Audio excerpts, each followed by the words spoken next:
That's an absurd accusation. Ma'am Oria naman, huwag na kayong magkaila. Okay? Meron talaga kayong sakit.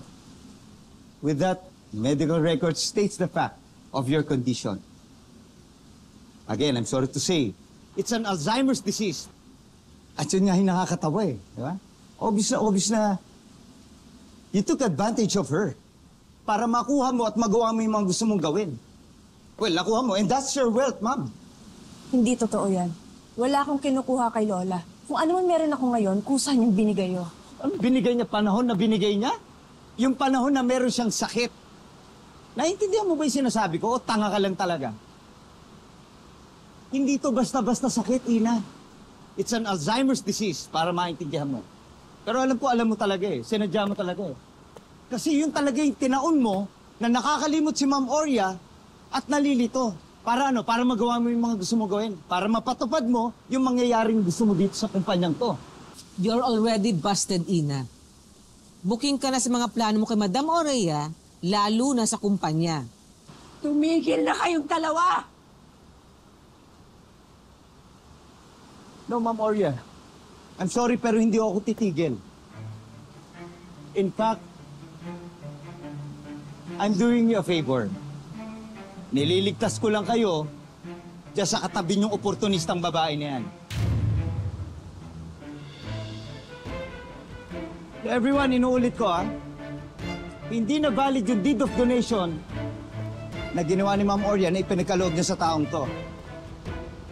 At wala na rin visa ang pagiging CEO niya dito sa De La Costa Food Court.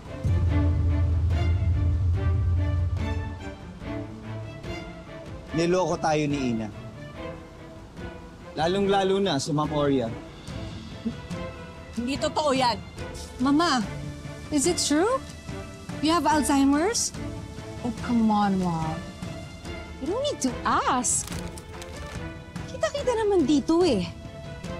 Na ginamit ni Ina yung sitwasyon ni Lola for her own interest.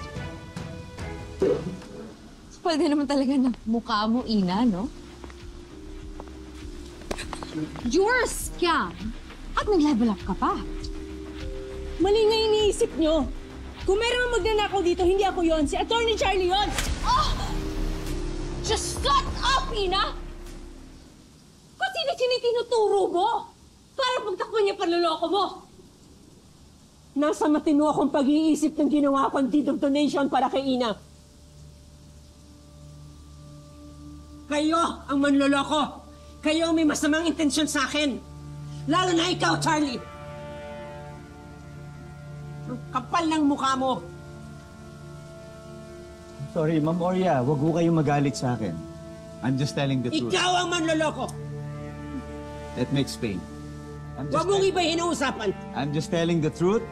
At talagang masakit mang tanggapin. Pinaikot ho kayo ni Ina niya. Tumigil ka pa.